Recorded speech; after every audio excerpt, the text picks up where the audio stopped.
اللہ تعالیٰ نے انسان کی بخشش کے لیے انسان کی زندگی میں کچھ اوقات رکھے ہوئے ہیں، کچھ لمحے ایسے رکھے ہوئے ہیں جو بہت ہی زیادہ بخشش کے ہیں، جیسے 5 وقت کی نماز، جیسے عشرہ ذی الحجہ، جیسے رمضان المبارک کے ایام، جیسے لیلۃ القدر کی تلاش کے لیے ماہ رمضان کے آخری عشرے کی 5 راتیں، جیسے عاشورہ محرم، جیسے عید کے دن، جیسے جمعۃ المبارک کا دن۔ تو اس طرح اللہ تعالیٰ نے ہر انسان کی زندگی میں کچھ خاص دن رکھے ہوئے ہیں، جن دنوں کے اللہ تعالیٰ نے بہت زیادہ قدر و منزلت بنائی، جن دنوں کی بہت زیادہ شان، مقام اور احترام بنایا۔ اسی طریقے سے ایک موقع عشرہ ذی الحجہ کا بھی ہے۔ یہ جو 10 دن ہیں، یہ وہ ایام ہیں جن کے افضل الایام ہونے کی شہادت رسول پاک صلی اللہ علیہ وسلم نے دی ہے، اور ان میں نیک اعمال کی بڑی تاکید فرمائی ہے۔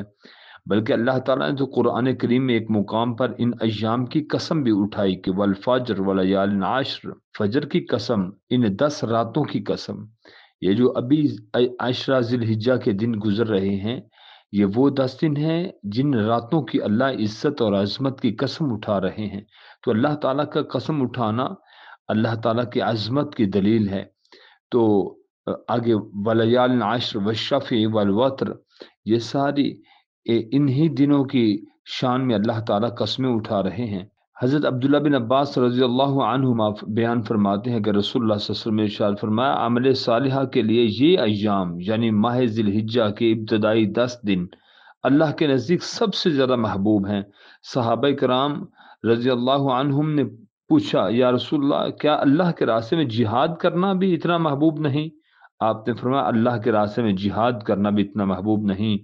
سوائے اس انسان کے جس نے اپنی جان مال کے ساتھ جو باہر نکلا، پھر کسی بھی چیز کے ساتھ وہ واپس نہ پلٹ کر آیا، تو ہاں اس کا مقابلہ کوئی نہیں کر سکتا۔ یعنی کہ تو رسول اللہ صلی اللہ علیہ وسلم نے یہ ذی الحجہ کے پہلے 9 دن اللہ کے رسول روزہ رکھتے تھے، ابو داؤد میں آتا ہے، اور مسلم شریف کی حدیث نمبر 1162 میں آتا ہے کہ یوم عرفہ کا